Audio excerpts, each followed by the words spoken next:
इंदौर में 2 महीने के भीतर जानलेवा चाइनीज मांझे से गला कटने से 2 लोगों की मौत और 13 लोगों के गंभीर घायल होने की घटना पर हाईकोर्ट ने स्वतः संज्ञान लेकर ऐसा सख्त रुख अपनाया कि अब न सिर्फ बेचने और रखने वालों की मुश्किलें बढ़ेंगी, बल्कि अगर कोई नाबालिग इस घातक मांझे से पतंग उड़ाते पकड़ा गया तो उसके माता पिता भी कानूनन कटघरे में खड़े होंगे। कोर्ट ने साफ कहा कि प्रतिबंधित चाइनीज मांझा किसी भी हाल में शहर की छतों और बाजारों में दिखाई नहीं देना चाहिए। हाईकोर्ट की डबल बेंच ने जिला प्रशासन के अधिकारियों को कड़ी फटकार लगाते हुए चेतावनी दी कि चाइनीज मांझे की बिक्री, स्टॉक और उपयोग पर तुरंत और कठोर कार्रवाई की जाए। कोर्ट ने स्पष्ट किया कि यदि किसी नाबालिग द्वारा यह जानलेवा मांझा उपयोग में लेते पाया गया तो उसके अभिभावकों पर भी कार्रवाई होगी।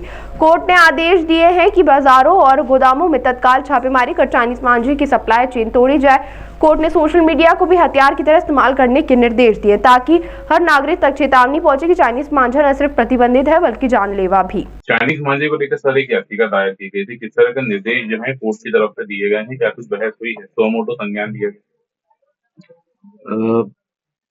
चाइनीज मांझा जो कि आम आदमी के लिए बड़ा नुकसानदायक है और कई लोगों की इसमें जान जा रही है, उसको ध्यान में रखते हुए ऑनरेबल हाई कोर्ट की डिवीजन बेंच में जस्टिस वीके शुक्ला साहब के द्वारा 8 दिसंबर को एक जुडिशियल एक्टिविज्म का एक एग्जाम्पल सेट करते हुए एक सुमोटो पीआईएल रजिस्टर की गई, जिसमें कोर्ट के द्वारा मुझे एमिकस क्यूरी या न्याय मित्र के रूप में अपॉइंट किया गया।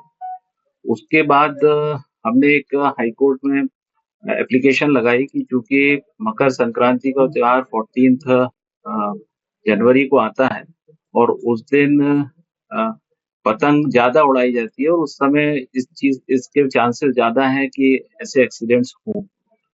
उसको देखते हुए पिछले महीने 11 दिसंबर को कोर्ट ने एक विस्तृत आदेश जारी किया, जिसमें कई सारे डायरेक्शंस इशू किए। पर्टिकुलरली 4 डायरेक्शंस कोर्ट ने इशू किए, जिसमें कोर्ट ने कहा कि मैन्युफैक्चर, सेल, स्टोरेज और यूसेज ना हो, इसका एक स्ट्रिक्ट, इसको रोकने के लिए एक स्ट्रिक्ट कंप्लायंस किया जाना चाहिए कोर्ट के द्वारा, स्टेट गवर्नमेंट की कंसर्न अथॉरिटीज के द्वारा। साथ में कोर्ट ने ये भी आदेश दिया कि मार्केट में ये भी देखा जाए कि इसका मांझे का जो चाइनीज मांझा है, इसका सर्कुलेशन को रोका जाए। तीसरा बड़ा इंपॉर्टेंट कोर्ट ने ऑर्डर दिया।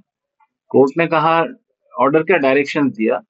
कोर्ट ने कहा कि इसको, क्योंकि बहुत से लोगों को पता नहीं रहता, तो इसको सोशल मीडिया पे और प्रिंट मीडिया पे ज्यादा से ज्यादा सर्कुलेशन में लाया जाए, ताकि लोगों को ये पता रहे कि इसको यूज नहीं करना है और इसके लीगल और पीनल कंसिक्वेंसेस हैं, क्योंकि बीएनएस की धाराओं के तहत ये अपराध की श्रेणी में भी आता है।